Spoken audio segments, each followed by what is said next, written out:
ngomongin soal hak intelektual gitu, haki. Haki itu sebenarnya setidaknya ada 6 jenis yang dikenal di Indonesia. Yaitu pertama merek, tadi mengenai tanda yang memiliki identitas beda dan digunakan dalam produk barang jasa. Hak cipta itu hak untuk mengumumkan atau memperbanyak untuk karya di bidang seni, sastra, dan ilmu pengetahuan. Jadi khusus itu aja. Sedangkan tadi desain industri adalah haki yang melindungi bentuk 2 atau 3 dimensi. Nah, jadi kalau kita terus kemudian kalau yang keempat rahasia dagang itu informasi di bidang bisnis atau teknologi yang dilindungi kerahasiaannya.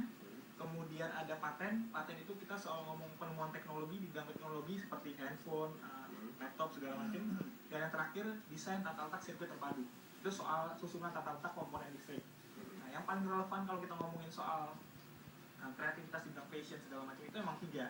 Tadi hak cipta berhubungan dengan desain misalnya yang ada di depan kaos seperti itu, merek yang tanda logonya untuk pengenal baju tersebut, dan yang ini desain industri yang bentuknya bentuk dari produk tersebut. Nah, itu bedanya. Oh gitu. Itu ada undang-undangnya semua ya? Masing-masing punya undang-undang. Masing-masing punya masing-masing punya undang-undang, tapi tetap aja dan itu masih banyak. Nah, tapi kan itu ada 3 berarti desain, merek, terus hak cipta, bentuknya. 3-tiganya itu pemilik clothing line ataupun distri itu harus patenkan. Jadi kalau untuk merek bukan paten istilahnya, mendaftarkan mereknya ya harus didaftarkan mereknya untuk mendapat perlindungan dari negara. Desain industri begitu juga, untuk mendapatkan perlindungan dari negara harus didaftarkan. Tapi hak cipta sepanjang kita sudah mempublikasikan paling awal, maka kita dianggap penciptanya. Jadi tanpa perlu pendaftaran. Nggak perlu daftar, udah. Iya, untuk hak cipta. Cipta ya. Agit gimana? Udah Daftar. Misalnya nih, Agit sudah mengeluarkan produk dan produknya itu laku di masyarakat, tapi tidak didaftarkan kedua orang yang punya hak orang itu. Nah, memang kalau undang-undang merek itu mengatur bahwa first to file, artinya siapa yang pertama kali mendaftar dia yang dilayani.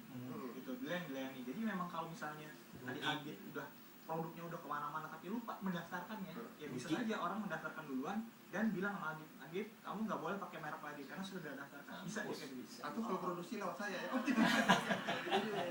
Jadi memang harus aware juga ya juga. bisnis ini. Jadi kan Agit salah satunya produknya banyak juga di Jiplak nih, di kopi orang gitu. Boleh tahu nggak tuh harga jiplakannya berapa itu?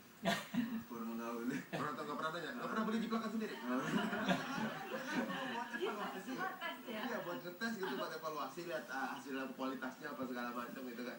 Nah, biasanya nih kan ada perasaan kayak tadi, perasaan marah juga gitu. Bagaimana sebuah karya yang udah dengan penuh perjuangan akhirnya bisa mencetus. Tapi ada juga dari sisi baiknya, ya mungkin kalau bisa ngasih rezeki nggak apa-apa gitu. Nah, karena memang dari dalamnya juga woles orangnya. Kalau ini untuk 2 produk ini, yang paling sering dijiplak yang mana? Woles atau ya right?